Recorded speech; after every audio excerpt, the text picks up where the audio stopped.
Right, all the bolts are loosened off apart from the lowest one on the air filter, on the oil filter, sorry.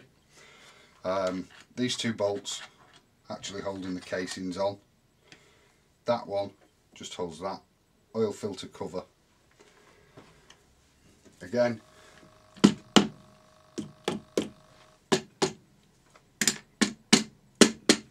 little tap with a rubber mallet. Hold your thumb on the kickstart, you'll find there is a little lip at the back there. That's it, covers off. Simple, keep the bolts in, place it down on a flat surface.